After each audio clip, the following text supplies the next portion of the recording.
हम लोग 36 express highway बना रहे हैं। मैं आपको एक ही उदाहरण बताता हूं कि हिमाचल प्रदेश में आप मनाली में जाएंगे और मनाली से एक रोहतांग पास है, वहां जाने के लिए 3.5 घंटे लगते थे, अब 8 मिनट में बाहर निकलते हैं, 8 मिनट्स। अब वहां से निकलने के बाद हम लद्दाख और लेह के तरफ आते हैं तो हम 5 टनल बना रहे, रोड अच्छा बना रहे, काफी काम हुआ है। और लद्दाख लेह के बाद हम आशिया की सबसे बड़ी टनल जोजिला 70% पूरी होगी, वो बना रहे हैं। फिर उसके बाद झेड़मोर टनल है जो करीब 95% पूरी हुई, जल्दी इसका इनॉग्रेशन होगा। हम श्रीनगर आएंगे और श्रीनगर से जम्मू जाने के लिए 10 घंटे लगते थे, अब 3-3.5 घंटे में हो जाएगा। हम 18 टनल बना रहे हैं, 17 बन गई। तो ये वहां से जम्मू आने के पहले ही हम लोग कटरा एक्सप्रेस हाईवे को लेंगे, दिल्ली कटरा, और अमृतसर से होकर दिल्ली से अमृतसर 4 घंटे में और कटरा 6 घंटे में और श्रीनगर 8 घंटे में। और जैसे दिल्ली आएंगे तो दिल्ली एक्सप्रेस हाईवे को जुड़ेंगे दिल्ली मुंबई को, तो सूरत तक आएंगे। और सूरत के बाद अगर हम टर्निंग करेंगे नासिक की, और एक नया रोड बना रहे हैं ग्रीन एक्सप्रेस हाईवे, तो नासिक से अहमदनगर, अहमदनगर से सोलापुर, सोलापुर से कर्नूल, और कर्नूल से डायरेक्ट त्रिवेंद्रम, कोचीन, चेन्नई, कन्याकुमारी, बेंगलोर, पूरे साउथ को कनेक्टिविटी मिल जाएगी। और दिल्ली से चेन्नई का डिस्टेंस 320 किलोमीटर कम हो जाएगा। यानी आप समझ लीजिए कि लॉजिस्टिक कॉस्ट कितनी कम हो जाएगी। मुझे अच्छा अनुभव आया कि मैं Mumbai Pune express highway, Worli Bandra sea link और 55 फ्लाईओवर्स जब हमने मुंबई में बनाए थे तब हमारे पास 5 करोड़ रुपए थे। तो हमने तय किया कि हम कैपिटल मार्केट से पैसे लाएंगे, तो लोग हंसने लगे। तो हमारे मुख्यमंत्री थे मनोहर जोशी उस समय, मैंने जब उनको प्रेजेंटेशन दिया तो उन्होंने बड़े मेरे ऊपर प्रेम करते थे।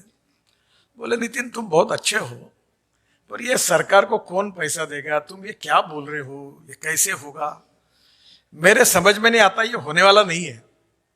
केवल तुम बोल रहे हो, तुम्हारे प्रेम के कारण मैं इसको स्वीकृति देता हूं। और मैं बैग लेके मैं और आरसी सिन्हा घूमते थे, और एक दिन हमने प्रेजेंटेशन दिया और हमने बॉन्ड इशू निकाला। तो हमको 450 करोड़ रुपए चाहिए थे, हमको 1180 करोड़ मिले। ये मैं बात कर रहा हूं 97 की। फिर 500 करोड़ चाहिए थे, फिर 1100 करोड़ मिले। तो मुझे याद है धीरू भाई अंबानी जी ने मुझे कहा था, मेरे ऊपर बहुत प्रेम करते, बोले नितिन तुम तो हमसे भी ज्यादा होशियार बने टाटा ने भी कहा, क्योंकि हमने कैपिटल मार्केट से पैसा खड़ा किया। अब मुंबई पुणे हाईवे पूरा हुआ, 55 उड्डान पुल पूरे हुए, अब वर्ली बांद्रा सीलिंग पूरा हुआ, सब कर्जा फीट गया। फिर सरकार मेरे पास आई, बोले हमको मोनेटाइज करना है। मैं बोला तुम भी पैसा लोगे?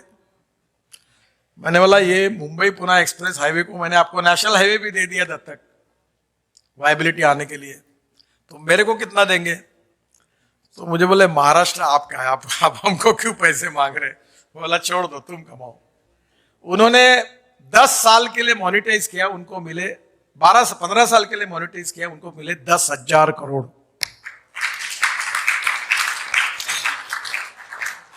अब मैं इनवीट मॉडल में जब कैपिटल मार्केट में गया तो भी सब लोग थे, कोई पैसा नहीं देगा, ऐसा कैसा होगा।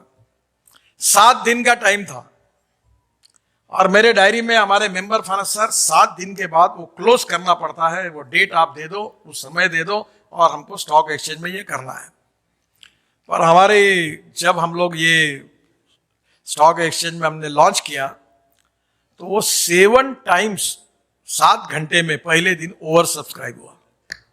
मुझे दौड़ते हुए आना पड़ा और पैसा मिल गया। पहली बात, टेक्नोलॉजी की कमी नहीं, पैसे की कमी नहीं, एप्रोप्रिएट विजन के साथ हर फील्ड में ये योजना अगर बन जाएगी तो ग्रोथ रेट बढ़ेगी, सुपर इकोनॉमिक पावर हम बनेंगे, एम्प्लॉयमेंट क्रिएट होगी, वेल्थ क्रिएट होगी, ग्रोथ रेट बढ़ेगा। और मैं आपको एक अनुरोध करूंगा कि एग्रीकल्चर में ग्रोथ रेट बढ़ाने की ज्यादा आवश्यकता है, और इसलिए ऐसे अनेक फील्ड है। अभी वैद्य साहब ने जो पानीपत में प्रोजेक्ट डाला है, वो परली है ना, जलाते हैं, उससे 1 lakh litre ethanol, 150 tonne bio bitumen और बायो एविएशन फ्यूएल जो 1% पहले डालने का काम शुरू हो रहा है। हवाई जहाज भी अब बायो एविएशन फ्यूल पे चलेंगे। तो आप देखो कितना बड़ा इंपोर्ट बच जाएगा। अभी बिटुमिन में 80 लाख टन बिटुमिन लगता है, 50 लाख टन इंडियन रिफाइनरी तैयार करती है और 30 से 40 लाख टन इंपोर्ट होता है। अगर ये परली जलाने के बजाय अगर ये बिटुमिन बन जाएगा, वो भी टेक्नोलॉजी आ गई, तो 40 लाख टन अगर बिटुमिन इंडिया में किसान बनाएगा तो किसान अन्नदाता, ऊर्जादाता, बिटुमिन दाता, हवाई ईंधन दाता अगर बनेगा तो किसान आत्महत्या क्यों करेगा? एग्रीकल्चर ग्रोथ रेट तो बढ़ने ही वाला है। तो मैं आपको यही कहूंगा कि जैसे आईएम जैसे इंस्टीट्यूट है, जो अलग अलग हेल्थ सर्विसेज है, एजुकेशन है, ट्रांसपोर्ट है, इंफ्रास्ट्रक्चर है, ड्रिंकिंग वाटर है, solid waste liquid waste management है, सब में इवन आईएम भी पब्लिक प्राइवेट इन्वेस्टमेंट से बन सकता है। सरकार का कम से कम हस्तक्षेप करने से बहुत अच्छा होता है। जहां जहां सरकार का हस्तक्षेप ज्यादा होता है वहां नुकसान ही होता है। जिसका राजा व्यापारी उसकी जनता भिखारी। तो हम लोग पॉलिसी कंट्रोल करें, let it be A transparent, corruption free, fast track decision making process की सिस्टम हो और इकोनॉमिक ग्रोथ को लिबरल इसमें हम उसको मदद करें। और ये जरूर देखें कि हम इस ग्रोथ में गांव, गरीब, मजदूर, किसान को प्रोटेक्ट कैसा करें, गरीब आदमी के इंटरेस्ट को कैसे प्रोटेक्ट करें। ये नहीं होना चाहिए कि धनवान और गरीबों के बीच में अंतर बढ़ना चाहिए, खाई कम करनी चाहिए। इस आधार पर फ्यूचरिस्टिक विजन, फ्यूचरिस्टिक प्लानिंग और फ्यूचरिस्टिक टेक्नोलॉजी के आधार पर इन सब क्षेत्रों का आप जरूर प्लान बनाइए।